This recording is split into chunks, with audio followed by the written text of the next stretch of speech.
Friends, తీవ్ర దుఃఖంలో చంద్రబాబు 10 మంది ఎంపీలు రాజీనామా. ఈ విషయాలను తెలియాలంటే కనుక వీడియో మీరు కంప్లీట్గా చూడండి. అప్పుడే మీకు కంప్లీట్ ఇన్ఫర్మేషన్ ఏంటో అర్థమవుతుంది. అదేవిధంగా చాలామంది వీడియో చూస్తున్నారు కానీ లైక్ అని కామెంట్ చేయట్లేదు. దయచేసి లైక్ అని కామెంట్ చేయండి. లైక్ అని కామెంట్ చేయడం వల్ల ఈ ఇన్ఫర్మేషన్ మనం చాలామందికి తెలియజేయాలి అవుతాం. అసలు చంద్రబాబు నాయుడు ఎందుకంత దుఃఖంలో ఉన్నారు, 10 మంది ఎంపీలు రాజీనామా చేయవలసిన పని ఏమి వచ్చిందనే విషయాలు మనం ఈ వీడియో తెలుసుకుందాం. ఇంకా లేట్ చేయకుండా వీడియోకి వెళ్దాం.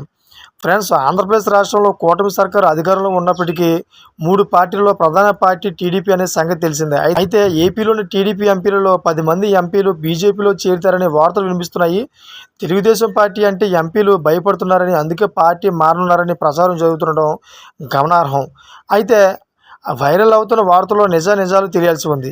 అయితే తెలుగుదేశం విశ్వసనీయ వర్గాల సమాచారం ప్రకారం వైరల్ అవుతున్న వార్తల్లో ఏ మాత్రం నిజం లేదు. బీజేపీ మిత్రపక్ష పార్టీలకు చెందిన ఎంపీలను తమ పార్టీలోకి తీసుకోవడానికి ఏమాత్రం ఆసక్తి చూపదు. ఏపీలో బీజేపీకి ఇబ్బందులు లేకుండా ఉండాలంటే ఆ పార్టీ టీడీపీతో కెరీర్ను కొనసాగించిందని చెప్పవచ్చు. అయితే టీడీపీ జనసేన మద్దతు ఉంటే మాత్రమే ఏపీలో బీజేపీ సంచలనాలు అదేవిధంగా సృష్టించే అవకాశాలు అయితే ఉంటాయని చెప్పడంలో సందేహం అవసరం లేదు. 3 పార్టీలు విడిపోతే మాత్రం ఈ 3 పార్టీలు నష్టపోయి వైసీపీ లాభపడే అవకాశం ఉందని కామెంట్లు వ్యక్తం అవుతుండడం గమనార్హం. అయితే వైసీపీ భవిష్యత్తు ప్రణాళిక ఏ విధంగా ఉండనున్నాయో చూడాల్సి ఉంది. టీడీపీ సైతం తెలివిగా వ్యవహరిస్తుందని, తమ పార్టీకి నష్టం చేకూరే విధంగా పార్టీ ఎలాంటి పనులు చేయదని చెప్పడంలో సందేహం అవసరం లేదు.